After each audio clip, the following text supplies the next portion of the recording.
R5 Reloaded, a place to help you improve. Hi, I'm Nate20345, or shall we? I play a bit of R5, totaling around 265 hours.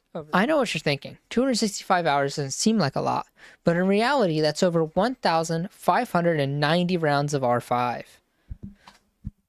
Which is holy shit, I've wasted a lot of time. But I've also, me as an R5 player and newly found coach, am aiming to help you and others improve. I have helped one person so far in a coaching session improve the way that they play R5 and help them improve in game. I'm a CC Seminole finalist, top 10 mouse and keyboard player on the official R5 Reloaded stats tracker, and I don't think I'm ass. I think I can help you do what I did in a shorter amount of time because I've already done it. What's up? It's Sitting Down Nate here, and I'm sitting on my ass to tell you about how to download R5 Reloaded. You're gonna come here, you hit this download button. I'm gonna link the website in the description, of course, as well.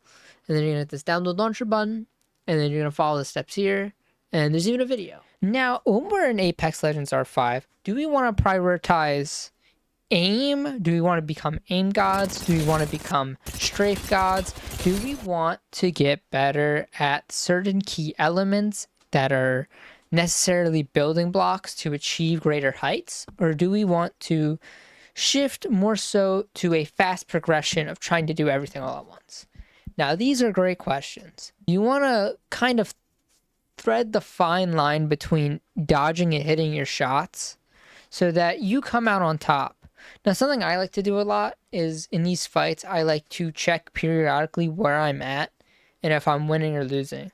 So normally you can tell off the first like 10 or so bullets if you're in the lead, behind, and that can kind of dictate how you want to play the rest of it. But you also don't want to play too cringy to the point where you and the other person have to reload your second gun.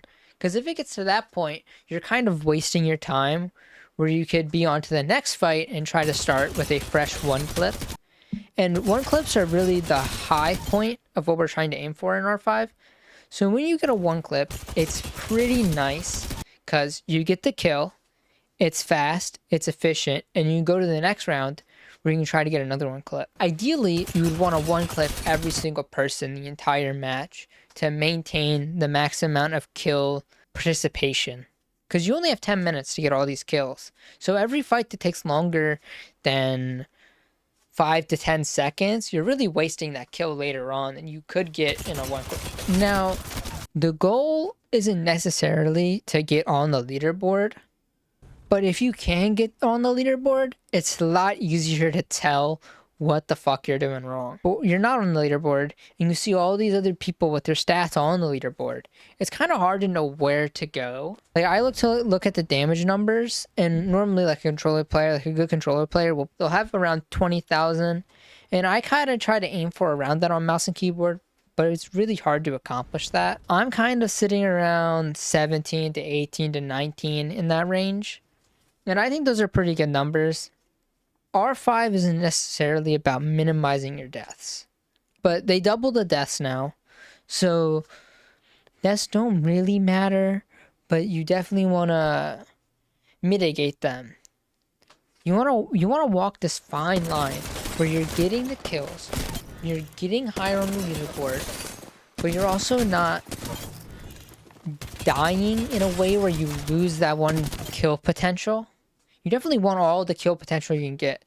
But if you get one clip, you can't really do anything, but it's not the worst because you get to move on to the next fight, which is always good. Pretty good understanding of all the guns and the way that they work.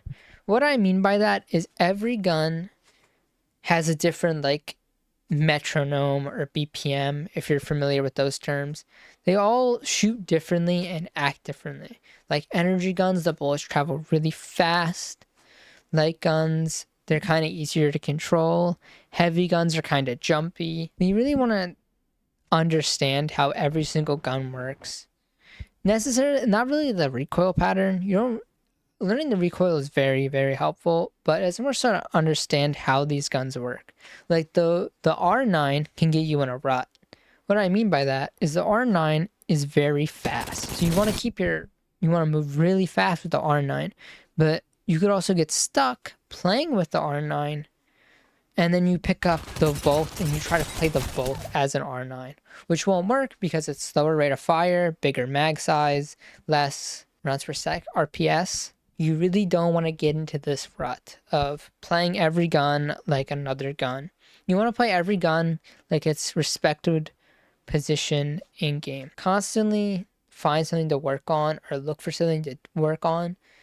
You'll skyrocket in improvement. Me, a couple days after that, wearing the same clothes, here to discuss music while playing R5. Music while playing R5 is something I really wanted to discuss because playing R5 is kind of boring.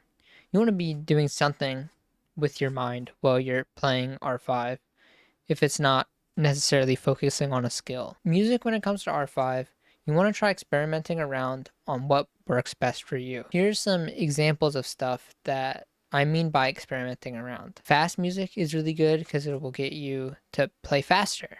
Slow music's really good so you can have calm aim. Something I've heard of is 432 hertz music, which is supposed to make your brain work better for some reason. Try that. Another coach named Balverine FPS, he's a pretty popular guy, one of my favorites, says one song on repeat will put you in a transitive state. So find a song you like, play it on repeat, see if it helps you. But at the end of the day, look for what feels right for you.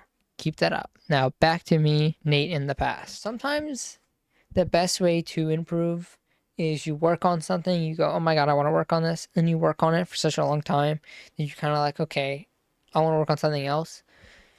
Unless you have like a list of ideas on stuff you want to work on, it's not really going to be the best to go back to back to back to back because you're not going to know what to focus on. So sometimes you have to get into these long ruts where you're just playing to play so you can find something else to fixate on and work on. I'll link the Discord server for both Karma and R5 Reloaded in the link below. You can go there.